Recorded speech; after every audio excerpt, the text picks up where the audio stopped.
வாக்களிக்கும். நமக்கு வாக்குரிமை ஈஸியாக கிடைக்கும். எப்படி? அதாவது முதலில் வாக்குரிமை என்பது பணக்காரர்களுக்கும் அந்தஸ்தில் உள்ளவர்களுக்கும் தான் வாக்குரிமை கிடைத்தது. அதன் பிறகுதான் ஆண்கள் எல்லாம் வாக்கு அளிக்கலாம் அப்படி என்ற உரிமை கிடைத்தது. அதுக்கப்புறம் பெண்கள் ஏமாந்தவர்களா என்று பெண்கள் பல போராட்டங்களை முன்வைத்து பெண்கள் தன் உயிர்களை கொடுத்து பெண்களுக்கான வாக்குரிமையை பெற்றார்கள். அதன் பிறகுதான் 1852ஆம் ஆண்டு 21 வயது பூர்த்தி அடைந்த அனைவரும் வாக்களிக்கலாம் என்ற ஒரு அறிவிப்பு வந்தது. அதன் பிறகு 1857ஆம் ஆண்டு நமக்கு 18 வயது இருந்தவர்கள் அனைவரும் வாக்களிக்கலாம் என்ற ஒரு நிலை ஏற்பட்டது.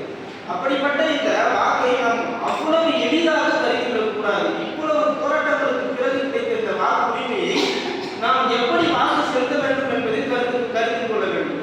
இப்போது 2024-25ஆம் ஆண்டில் தமிழக அரசு அறிவிக்கப்பட்ட இடைக்கால பட்ஜெட்டில் இந்த ஆண்டு தமிழக அரசின் வருவாய் எவ்வளவு என்று கூறியிருக்கிறார்கள் என்றால் 31,53,061 கோடி ஒதுக்கியிருக்கிறார்கள்.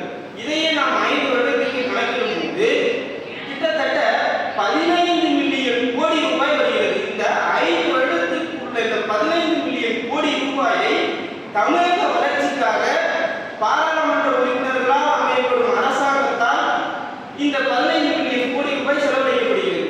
இது தமிழ்நாடு வளர்ச்சிக்காக எப்படி செலவழிக்க வேண்டும் என்பது நமது கையில் தான் உள்ளது. அது மட்டும் இல்லாமல் இதே 2024-25ஆம் ஆண்டில் இடைக்கால பட்ஜெட்டில் தமிழ்நாட்டின் கடன் எவ்வளவாக உயரும் என்று கூறியிருக்கிறார்கள் என்றால் 8,33,361 கோடி.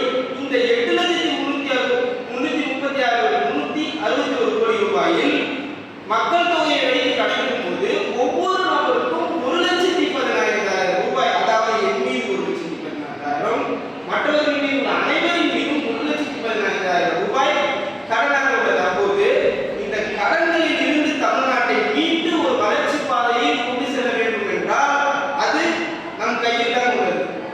அதாவது பசி, பஞ்சம், ஊழல், லஞ்சம், மதுமத போதை, பெண்ணிய அடிமைத்தனம், பாலியல் வன்கொடுமை இது ஏதுமற்ற ஒரு தமிழக அரசை நாம் உருவாக்க வேண்டும் என்றால் நம் கையில் தான் உள்ளது. நாம் நிச்சயம் வாக்களித்தால் மட்டுமே தான் முடியும்.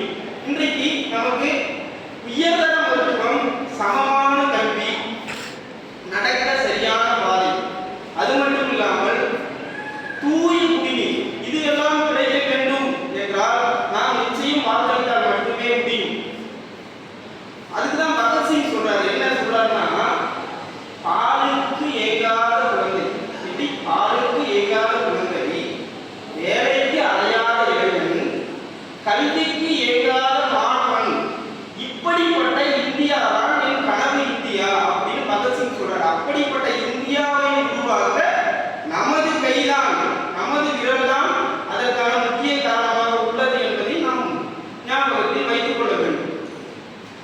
அது மட்டும் இல்லாமல் இன்றைக்கு நமக்கு